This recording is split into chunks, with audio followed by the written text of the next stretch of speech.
And good morning to you all. Thanks very much for joining us on today's webinar, where we're going to share with you the results from our survey of employers and hiring managers across Canada. So as Caitlin said, yes, I am indeed Rowan O'Grady. I'm the president of Hayes in Canada. I've been with Hayes for 20 years, 21 years next year. Half of those last 10 years have been spent here in Canada, very familiar with the local market. So, just a little bit about the survey before we start.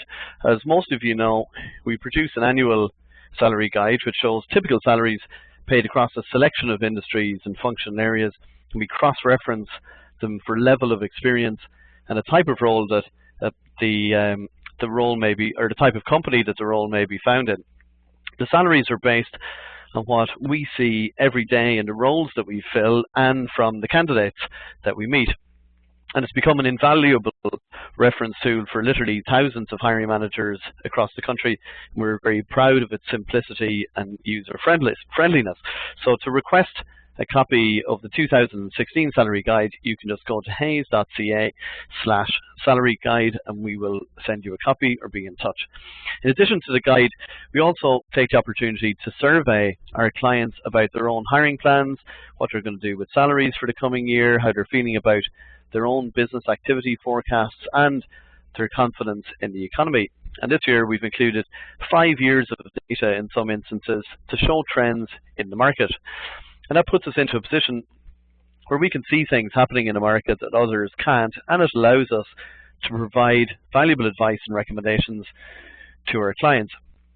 Now, today's webinar is specifically about the general marketplace in Canada, and as Hayes only operates at the professional and skilled levels of recruitment, all of the information to follow is based on those areas as opposed to blue collar or the unskilled job market. This year the survey was completed by 3,500 hiring managers, HR professionals and business leaders across the country. It covers 16 different industries or sectors and 20 functional areas.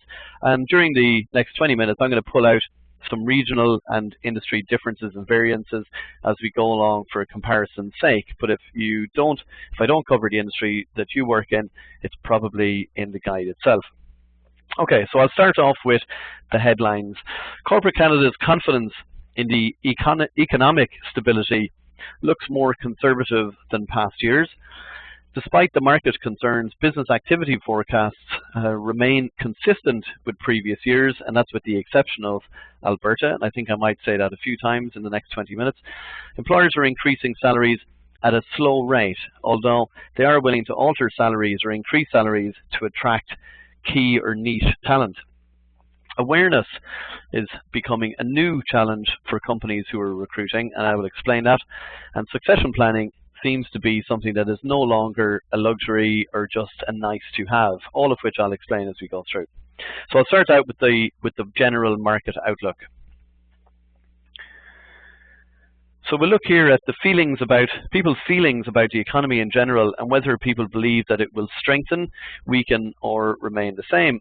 The first diagram here you can see is last year, so up to 2015, and we saw at that time that the people who felt things were strengthening outweighed the people who felt that things would remain neutral or static, and that happened for the first time in years, as you can see.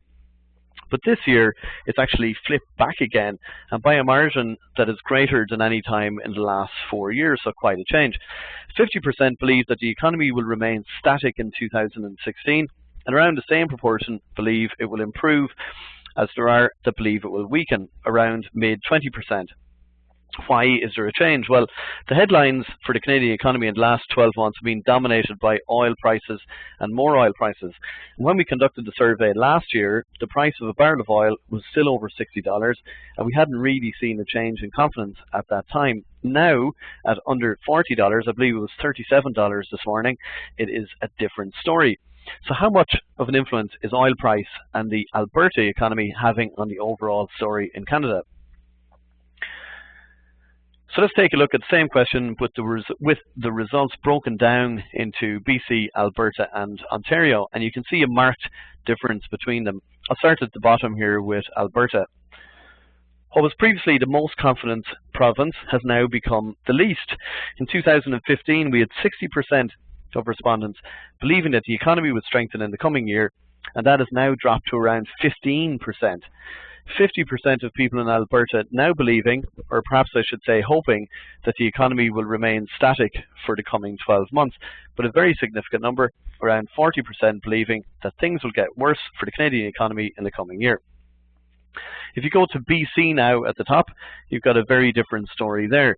35% believe the economy will strengthen, and only 15% saying it will get worse. Ontario, kind of similar, with 30% saying it will improve and around 15% saying that it will get worse. So, despite the fact that this question is about the economy in general, not your own province, confidence levels are clearly affected by what is happening locally. How about what's happening with business activity levels? So this is saying what's happening with your own business activity levels. And let me just explain this slide first. So the shaded lines are what the expectation was for that year, and the solid color lines are what actually happened that year. And we have a couple more slides like this to follow that are designed the same way. Two clear highlights to pick out from this slide. The first one is, despite the fact the confidence in the general economy has dropped, we can see that the majority of employers, 60%, believe that the business activity levels will improve in the coming years. In other words, the economy isn't great, but we will be fine. Secondly, if you look at 2015, 70% of people said they expected to see business activity levels increase, but in reality, less than 50% actually saw that come to pass. Generally speaking, there are less companies seeing better years than expected, but that makes sense because people generally speaking are optimistic. The thing about 2015 though was the size of the difference, so over 20 points, when usually the difference between expectation and reality is around 5 points. What does this mean for 2016? Well, we have 60% saying that they expect improvement. So let's see next year whether the reality is 55% actually seeing that, which would be a 5-point difference, or is it going to be a more worrying 40%, which would obviously be a 20-point gap like we saw in 2015. Again, for this to mean anything, we've got to break it down regionally, which we will do. So I'll start with BC in the top right. So pretty positive overall, 55% saw increases last year and almost 70% expecting an increase in 2016. In Ontario, very similar, 50% saw an increase last year, nearly 70% expecting an increase in 16. Alberta, however, again, very different. Over 50% saw a decrease last year and only 35% expecting an improvement in 2016, which we know will convert into less than that in reality if the past is anything to go by. So the same question here, but looking at it from an industry sector perspective instead. So I won't talk through all of these, but the most positive sectors to highlight are banking and financial services, IT, telecoms, and pharmaceuticals, with between 66% and 81% of employers in those sectors expecting business to increase next year, which is very, very encouraging for those business sectors. The most negative being obviously oil and gas and resources and mining, natural resources, with 37% and 25% respectively expecting business to reduce in 2016. We've actually got 16 different industries covered in the report. This is just a selection, so you can take your time looking at it there.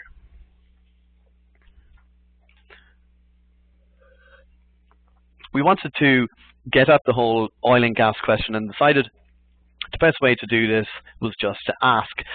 We asked whether, as a result of the oil and gas downturn, do you plan to slow or delay projects or business activity levels in the coming 6 to 12 months? Only 20% of respondents said yes, they would, and I would suggest that most of those were from Alberta, so the vast majority of employers saying that they're unaffected. We also asked them what they felt would be the best performing industry sectors in the coming year, and banking and IT came out on top, which matches up with the reality as we showed in the previous slide. So let's look at how all of this is affecting hiring plans. And we'll look at permanent headcount plans first. So for the last 3 years, the expectation and reality have been remarkably similar. Generally speaking, people tend to be optimistic at the start of the year, so there's always some sort of a gap between expectation and reality. In 2016, we've got slightly more saying they plan to hold steady than in 2015, with over 50% saying that, and 35% saying they expect to increase permanent headcount, which is still a very healthy number and similar to previous years. Overall, it's very consistent, and it is pretty conservative, but bear in mind that we just saw confidence levels dropping, so it will be interesting this time next year to see if expectations were actually met. How about variances again by region on hiring plans? So if we look at BC and Ontario first, we have a pretty impressive level of consistency. In BC, around 40% growing, 40% staying the same every year for the last 3 years. Expectation for 2016 is slightly higher on both growth and stay the same, and lower on reducing permanent headcount. But my guess would be that by the time the year is done, we'll see virtually the same as previous years. Similar pattern in Ontario, slightly more conservative than BC in past years, but the same level of consistency for 3 years in a row. 45% holding steady, 35% growing. Expectations for 2016 in Ontario, well, for the same reasons as I just mentioned, 2016 looks like it will be virtually the same as previous years. However, it's an about turn for Alberta, and it looks set to continue. You've got almost 50% saying they saw a reduction in permanent headcount in 2015, and 55% expecting the same again in 2016. So it would appear to be getting worse before it gets better. What actually happens in Alberta probably depends on what happens to the price of oil, so we will see. Looking at the same point but broken down by industry this time. So we've got banking, IT and pharma with the most aggressive hiring plans. But it's worth highlighting here that despite the fact that we were talking numbers of 60 to 80% of companies in these sectors expecting to be busier next year, only 40 to 45% are saying that they plan to grow permanent headcount. So obviously you've got organizations in these industries looking for improved productivity as opposed to investing in more people. Again, natural resources-based industries being the most conservative, i.e. oil and gas and resources and mining, 35 and 40% respectively expecting to reduce perm headcount. So looking at temporary hiring now, and really this looks like things will remain the same as previous years. The vast majority of companies, over 60%, saying they will hold use of temporary or contract headcount steady, and around 20% planning on accelerating. So I just wanted to do a quick update on the skills shortage, as it actually hasn't gone away. The topic of a skills shortage has kind of gone out of the media in the last 6 to 12 months, and that's probably because of the attention on the oil patch jobs market in particular, and perhaps because of there being a general cooling off in the economy, as we mentioned already. However, the problem of the skills shortage hasn't gone away, it's just keeping a lower profile. Our view is that there is a clear shortage of highly skilled people in specific areas, like I've just listed. And if you're an employer, say for example, in the technology sector in Canada, try telling that person that there isn't a shortage of mobile web developers or security experts in the market, because there absolutely is. And at the same time, there's clearly a challenge to find work if you're unskilled or at an entry level. So both of these statements are true, and both are very, very different situations. In any event, we asked whether Canada suffers from a skills shortage, and 61% believe this to be true. Actually, last year it was 57%, interestingly. And then we asked whether your own industry is affected by a skills shortage, and 78% believe that to be the case. We asked what you think are the main reasons contributing to the skills shortage in your industry, and by far and away, the biggest reason at 36% and 24% respectively were a lack of training and professional development and a lack of people entering the industry. So all the same as last year, unsurprisingly, but it does mean that the problem isn't going away and isn't being solved. The lack of skilled candidates has an effect on organizations, and we wanted to find out more about this and find out specifically the effects that it was having. 36% of employers said that the skills shortage was affecting their own business activity levels or holding them back from growing. So how is it affecting business activity? Well, 42% said it is affecting productivity directly. It's interesting because on the one hand you have employers trying to improve productivity by not adding to permanent headcount, and at the same time saying the productivity is being negatively affected by not being able to hire the right people. And therein lies the skills gap. There's a clear gap between the skills that are required and the people that are available. What effect is the skill shortage having within companies and on the existing staff?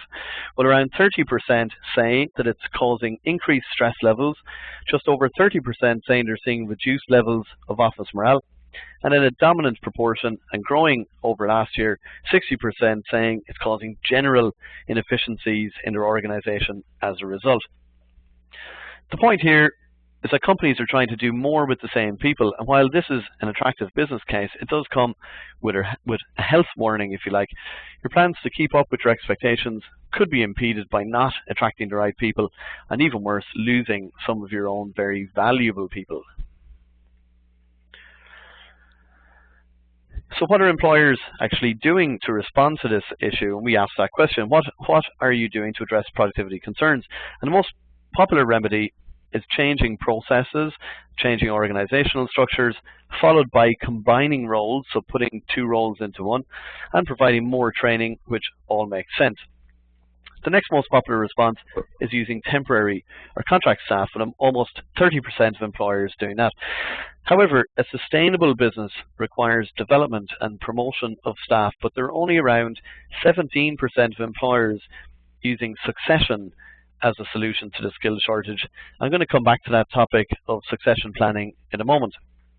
We asked what level of pressure people felt they were under due to the shortage of skills in certain areas, and 40% said that their staff are under high to extremely high pressure because of not being able to find the right people. Finally, what can you do to do a better job at attracting the very niche and hard to find skill sets? And also, how do you hold on to them and make sure that they don't leave? We asked, how are you making your company more attractive to top talent? Offering competitive salaries was number one, followed by promoting company culture. And then in third spot, you've got offering competitive benefits packages. The least popular tactic when it comes to attracting is promoting career progression. Now, interestingly, when you look at the next piece, we also asked what were the biggest contributing factors to losing people, and the number one reason was career progression. Now, salary levels are a major factor here too, so don't think that you can't be competitive or you could get away with not being competitive, but there's a clear gap here. Add to this that 75% of employers say that they don't actually have a succession plan in place. Now, we know for a fact that individuals or candidates, employees, they want career progression. It's the number one thing that people look for. And sometimes that isn't even to do with compensation. It's largely just to do with learning new things and having new challenges. Our advice is to figure out how can you challenge the best people in your team, and also to promote the idea that career progression is available in your company. We get asked a lot, how can I promote my succession plan, as the succession plan itself is confidential, and that's a good point. You don't actually need to promote the detail. You can simply promote, for example, the gaps in your organizations of 5 years into the future, and you can highlight the middle to senior management opportunities that you could and should have at that point. And then you need to show there's opportunity to progress, but you're not actually promising a role to any individual. Obviously, they have to earn it. And in reality, that is all people actually want, just to know that the opportunity is there and what they need to do to get there. So I'm going to talk a little bit about one of the challenges facing companies when they're hiring, which maybe isn't obvious, and it's all about awareness. And awareness is something that can and is having a real and negative effect on companies when they're going out and trying to recruit. So we've asked this question for the last 3 years. What are the main challenges your recruitment plans face for the coming year? And for the first 2 years, the key challenges were a skills shortage, which makes total sense, and increasing salary levels. But at the same time, we saw other items like profile and reputation in the market becoming more significant. When we asked the question for 2016, things seem to have followed this trend, and it's actually starting to change the game when it comes to recruiting staff. Over 50% of employers still say the skill shortage and salary levels are a challenge. But now we see company reputation and level of company profile coming in as more dominant challenges. Or in other words, what does this really mean? Well, basically it means an employer or an organization saying, we're having problems hiring because we don't have a high enough profile or awareness amongst the pool of candidates that we are targeting. So why would this be a problem now, but not so much just in a couple of years ago? Well, my belief is that employers are actually just becoming more aware of the noise that's out there in the media in general. For example, news or sports, social media, networking, job boards, etc. There's lots of noise. How do I make myself heard? I think the fact that companies are even thinking about this means that progress is being made. They're aware of the fact that they have an awareness problem, if that makes sense. Now they need to fix it, and that's a topic that I could talk about all day. So if you do want to talk about how to develop your digital recruitment strategy, drop me an email and I would be happy to have a chat anytime. How about attracting new people or new entries to join your industry or organization? We asked what you felt was the main reason for fewer people entering your industry. And I want to pull out a few of the answers here that I feel are quite connected. So about 30% say it is about a lack of awareness, i.e. it could be at grade school, could also be at the college level. And then you've got 22% saying that the problem is actually the perception people have of the industry or the stereotype that the industry carries. And in my mind, this is all the same thing: profile, awareness, or communication of the correct message. Altogether, it comes to close to 53% saying that it's about a lack of awareness in some way. We asked who was responsible for sorting this out, and 40% said that the responsibility lies with the employers themselves, which I feel is very encouraging. It's a lot better than saying that it's someone else's problem. But how do you raise the profile of your industry or your organization? Well, actually last year, and it might even have been on this same webinar last year, I heard about the Manufacturing Association in Ontario, where they've got a group of employers together, and collectively they've decided to raise the profile of the industry as a career option through work with schools, through colleges, through online, and do that as a group. And from all accounts, it's been a very successful initiative that they've carried out. It's a lot of work, but it is definitely worth it in the medium to long term. Increasing awareness is a medium to long term strategy, which I just said, to solve your recruitment plans. But as we've seen there, it is an essential element and becoming more important.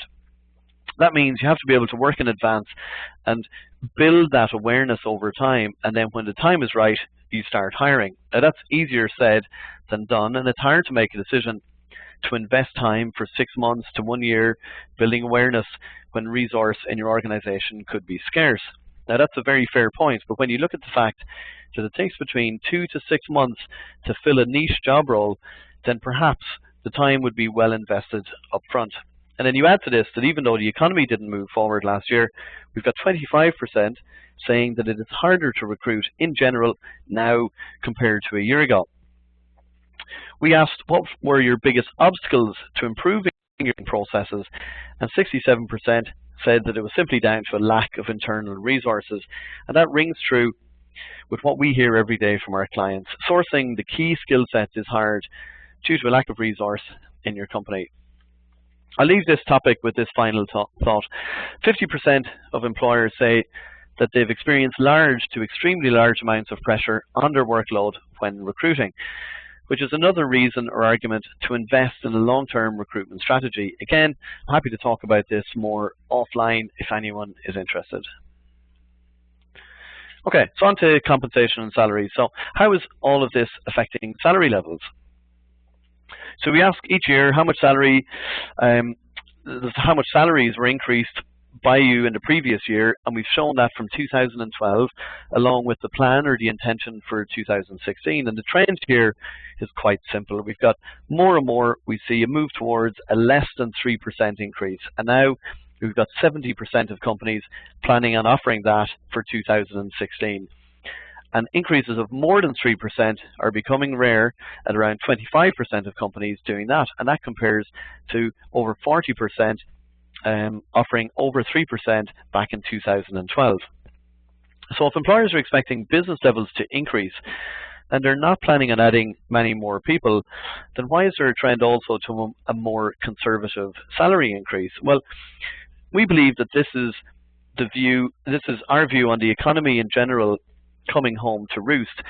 It's like employers are saying the economy is not fantastic, our business will be fine, but I'm not going to add more people and I don't want to increase salary levels right now. It's a kind of a very cautious optimism, or an optimism that doesn't really translate into investment. Okay, so looking at this by industry, we have a whole range of industries printed in the actual guide itself, but I've just picked out a few here to highlight. Property management and facilities management companies being the most confident of the bunch here, around 30% offering more than 3%, and unsurprisingly, resource and mining being the most conservative at 22% on a salary freeze. If you have a look at the same thing and how it varies by functional area or department within a company, based on this, the functional area that we treated the most fiscally prudent, if you like, is procurement. And I suppose that kind of makes sense, practicing what you preach, with 74% saying they will offer a less than 3% increase within procurement departments. Office professionals or administration are the most extreme, with 43% getting an increase of more than 3% and then 21% offering a zero change. So it probably very much depends on skill set within that sector. And then 36% of IT departments offering over 3%, and over 30% of HR departments are offering the over 3% raise. Actually, when you talk about planned salary increases and you bring it down to one set percentage, for example, saying salaries will go up by 3%, for example, I think it really misses the point in a way. It may make sense that in some instances in an organization there's a significant salary increase, and in other instances in the same organization that there is none. And I know that that can be a controversial thing to say, but I do believe that it makes sense. What I mean is, are there areas where you need to increase salaries and others where there aren't? For example, niche skill sets or seniority. We asked about the willingness to alter or increase salary levels to attract top talent. 17% already have, almost 7%, an additional 7% plan on doing that in the coming year. And then you've got almost 40% saying that they would consider it. So it is something that companies think about. We asked where you're feeling the most wage pressure, and it is at the mid to senior management level, with 60% saying they feel some to excessive pressure. Anyway, if this is the case, well, then it makes sense to treat niche skill sets, top talent, and certain management roles separately when it comes to figuring out what you do with salary levels. Final point on this topic, and I'm not sure that you want to hear this, depending on your perspective. 65% of employees said they expect to receive a salary increase in 2016, despite the fact that 60% of employees said they have already received one in the last 6 to 12 months. So, sorry about that. Okay, on to benefits next. So in the full salary guide, you can look at the most popular benefits being added by industry. I've picked out a few here just to illustrate it. So you can see performance-related bonuses are #1 in the construction industry. Flexible work hours are most popular in manufacturing and in property management, incidentally. And then very strangely, although I think I might be able to explain this, ability to work from home is the most popular benefit to be added in resources and mining. I can only assume that refers to head office jobs as opposed to actual mining from home. So, okay, so that's everything we wanted to communicate today. I'm going to leave you with a few key findings and recommendations, and then we'll have a little bit of time for questions if we have any. So the key findings, again, confidence in the economy has tempered. Employers in regions outside of Alberta are optimistic for future business activity. That's converting into a steady year-on-year hiring plans. Pressure on existing staff would appear to be getting worse, and the skill shortages in specific areas are still clearly present. The salary increase of less than 3% is becoming more popular, I would say, as opposed to persisting, but employers are willing to alter compensation when it comes to getting the best talent. And then finally, recruitment would appear to be evolving and changing in the marketplace, and that is presenting new challenges for companies.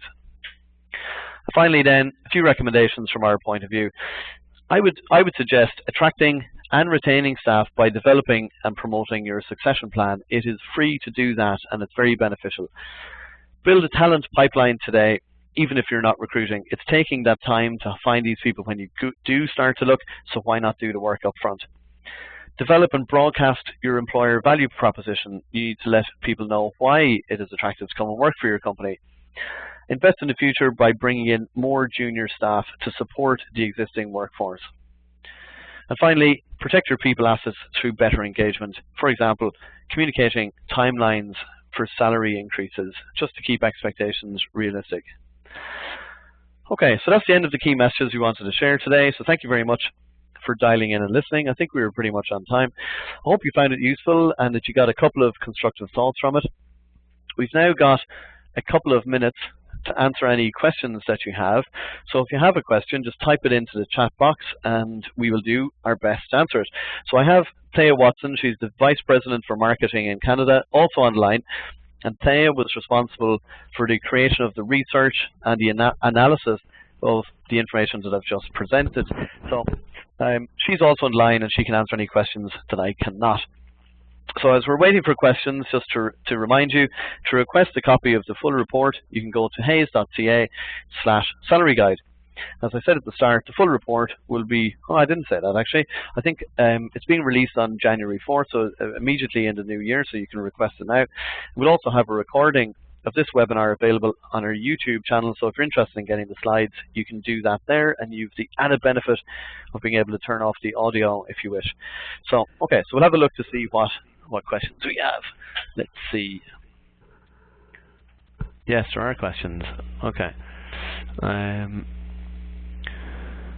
How do you manage career progression with high potentials with millennials, where the millennials are looking for a different experience, whether it's a different industry or different experience with other organizations within the same industry? Okay, I think it's basically saying, how do you manage career progression with people who have high expectations, and they might be thinking about changing industry or just getting more experience in a different organization? Well, we did a study on this where we were looking at what people want, was basically the title of the study, and it was discussing what people are really looking for at work, and the most important thing was career progression. So it's not just the millennials or the younger people who are doing that, it's basically everybody wants career progression.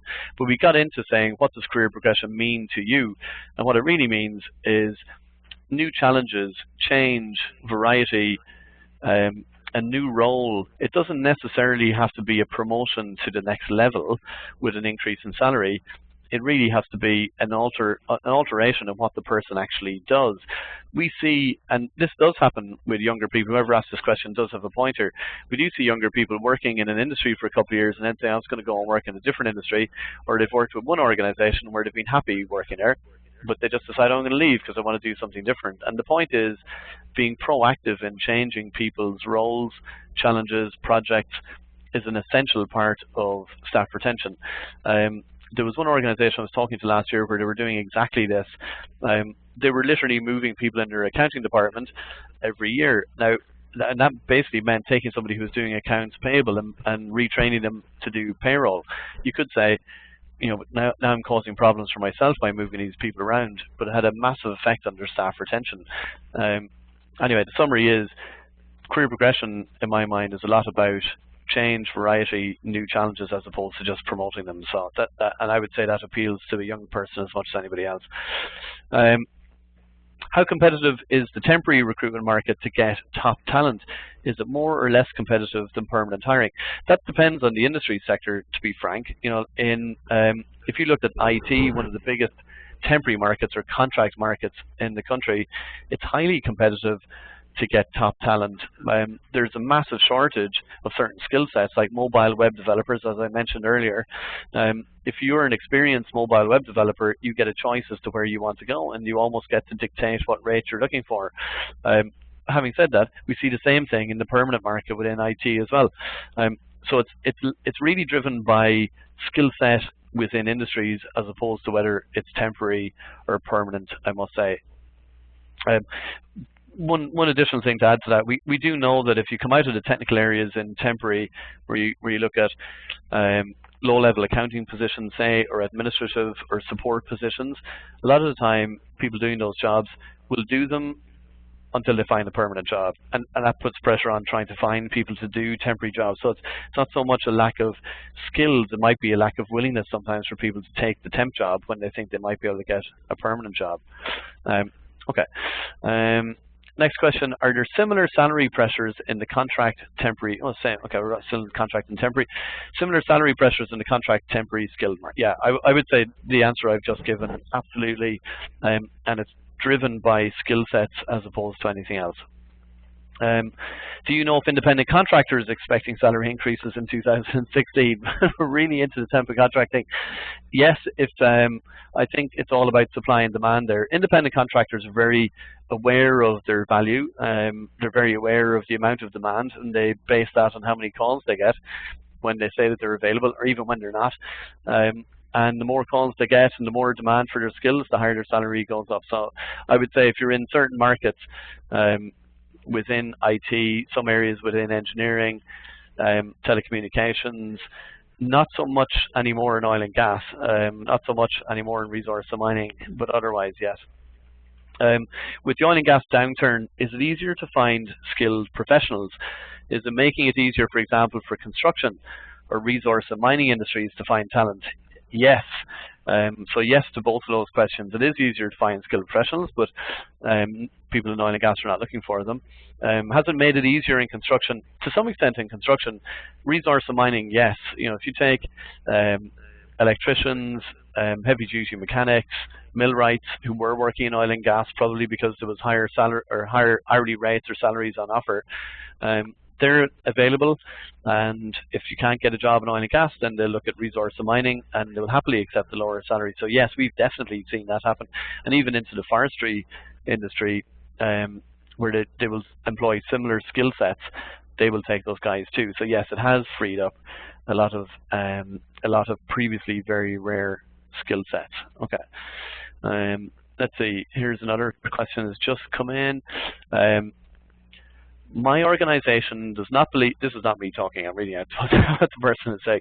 So my organization does not believe in competitive wages. They're stuck in the wage range from 7 years ago.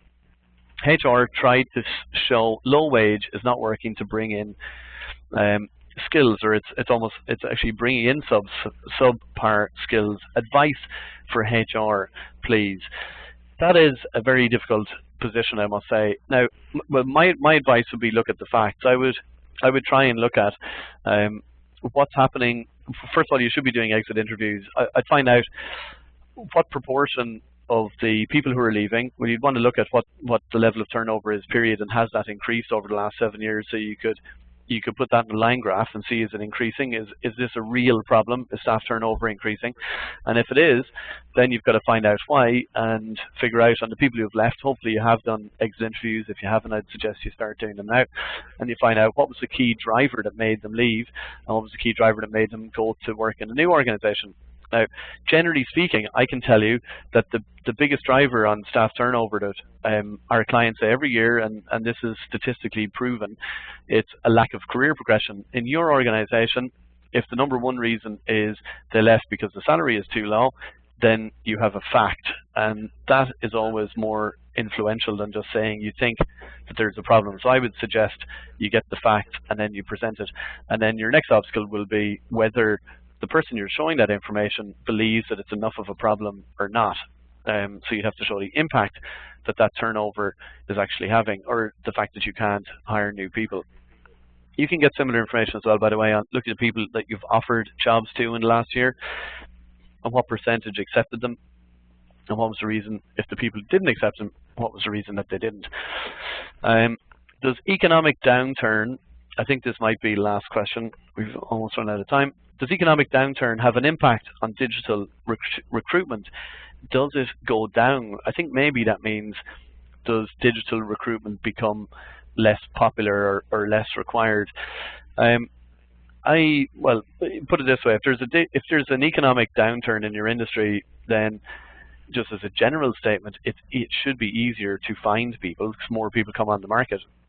Having said that, I've seen some horrendous downturns in economies, and often the people that you really want, the people that you really want to hire, they never seem to become available. So there's just more, this is awful to say it, but there's just more average candidates on the marketplace as the super candidates that you're really looking for. So I would suggest having a digital recruitment strategy where you're targeting very specific pools of candidates with specific skill sets, probably in specific organizations, and developing a relationship with those people over time, and nurturing them, I suppose, as a lead still is an essential thing to do.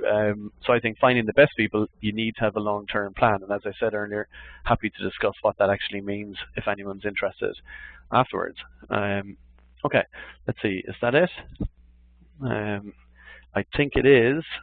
If you did have a question that I didn't answer there, or if you want to email me a question, you can see there it's rowan@hayes.com, and I'd be happy to respond. So I think that's all the time we have. So thank you very much again for joining us today. Thank you to everyone who's contributed to this piece of work and everybody who filled in the survey for us. As I said, if you have any questions or if we can help at all, just drop me an email and we will respond. So thank you very much and have a good day.